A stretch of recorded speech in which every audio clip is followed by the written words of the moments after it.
PVR, votre décorateur d'intérieur, vous présente l'émission Regard féminin.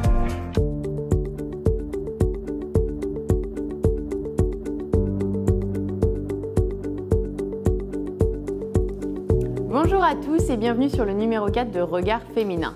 Alors on se retrouve aujourd'hui pour un numéro chocolaté puisque je vais vous parler de chocolat breton, petit, fémin et bien sûr féminin au travers des nénettes. Alors les nénettes, c'est une mère et sa fille qui ont conçu pour notre plus grand plaisir des chocolats coniques plutôt sympathiques. On regarde ensemble portrait.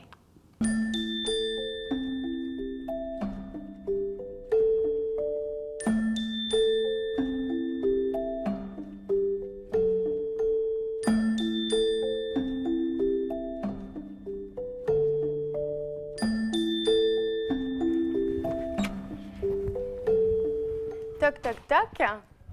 Bonjour. Bonjour. Bonjour Ève. Bonjour Sylvie.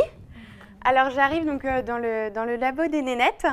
Alors expliquez-nous un peu brièvement le concept justement des nénettes. Mère et fille. Mère et fille, oui. Ouais, ça crée quelque chose, le fait qu'on soit mère et fille, qui produisent des chocolats, parce qu'on produit, et qui essayent d'être un petit peu plus qu'une petite chocolaterie.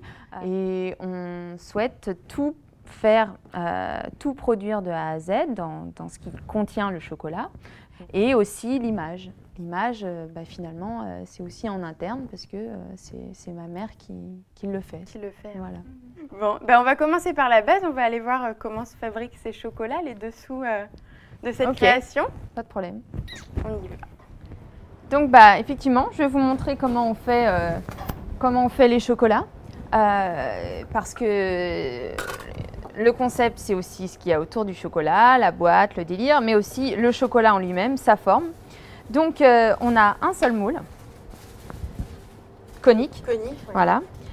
J'ai toute une variété de couleurs et chaque parfum de chocolat a une couleur bien associée, a une histoire bien associée et un prénom de femme associé à ça.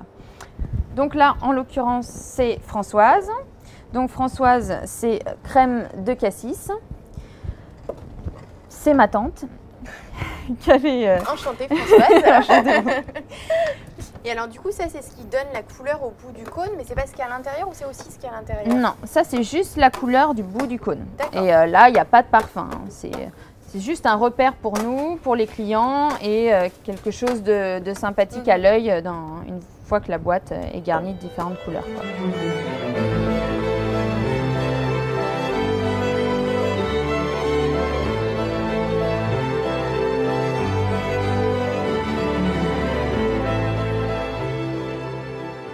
Donc là maintenant, après avoir fait la pointe, il s'agit de faire la coque en elle-même, de gérer son épaisseur. Je passe en dessous. Donc ça remonte et ça vibre, je veux dire.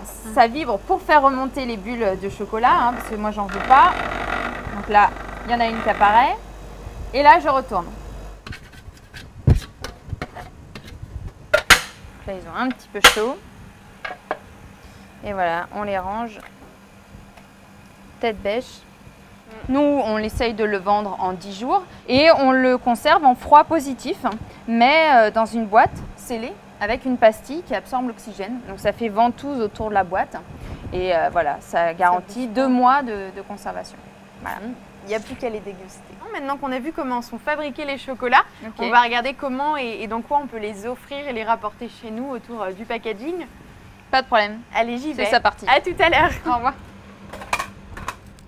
Je viens vous déranger en plein travail, Sylvie.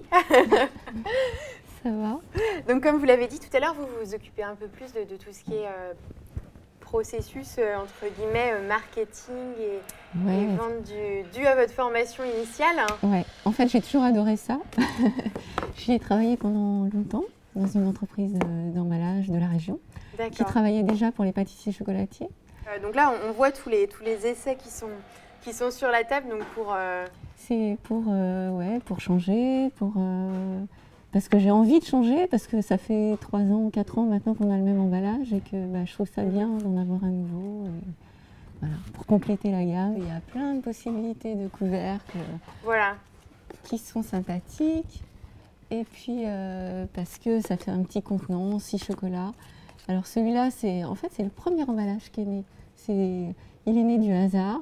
En fait, ma fille travaillait aux États-Unis. Elle m'a envoyé ces petites boîtes. Et j'avais déjà trouvé la forme du chocolat. Je voulais faire un chocolat différent, qui ait une forme de cône. Et voilà, tout bêtement, j'en ai commencé à en mettre un dans la boîte, un deuxième, un troisième. Et génial, ça rentre parfaitement.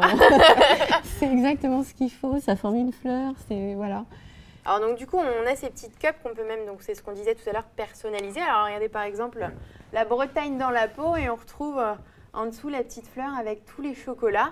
Et ça donne quelque chose de vraiment très sympathique, très girly. Alors si vous voulez en savoir plus sur les nénettes, on peut vous retrouver donc sur Facebook. Je vous mets le lien en bas de l'écran. Et puis nous, je vous dis à tout de suite, on se retrouve sur le plateau. De retour sur le plateau, je vous invite à présent à venir découvrir avec moi un blog. Ça s'appelle The Blue Dress Girl. C'est Charlotte qui habite à Malte qui le tient. Alors cette Française vous faire découvrir au travers de ces différentes rubriques. Alors vous avez par exemple mode, beauté, lifestyle. Vous avez évidemment un guide sur Malte. Moi j'ai été fouillée et j'ai trouvé dans la rubrique beauté des soins faits maison plutôt très sympathiques. Alors vous avez par exemple 3 masques à faire cet été, hydrater, matifier, réveiller. Elle vous fait partager également ses produits préférés. Alors cet été, elle a fait les solaires évidemment. Des choses très sympathiques, je vous mets le lien en bas de l'écran, son blog The Blue Dress Girl. Je vous invite à aller le découvrir. On va maintenant parler d'une Wamba Box. Alors rien à voir avec les autres box dans lesquelles on pouvait tester des produits de beauté, maquillage, soins cheveux, etc. Cette fois-ci, on vous propose de recevoir des œuvres artistiques photographiques. Alors ça vient d'artistes renommés ou non, c'est livré avec un certificat d'authenticité. Je vous mets le lien en bas de l'écran, je vous invite à aller découvrir cette nouvelle sorte de box plutôt très intéressante. On sort de la salle de bain les filles et on va chercher un coin sympa chez soi pour afficher ses œuvres d'art. On arrive au terme de ce numéro 4 de Regard Féminin. Je vous remercie de l'avoir suivi, regardé. Je vous invite à le liker, le partager. N'hésitez pas à partager vos commentaires, vos avis, vos idées. Moi, je vous laisse. Je vais déguster mes petits chocolats les nénettes et puis je vous retrouve au prochain numéro. Salut!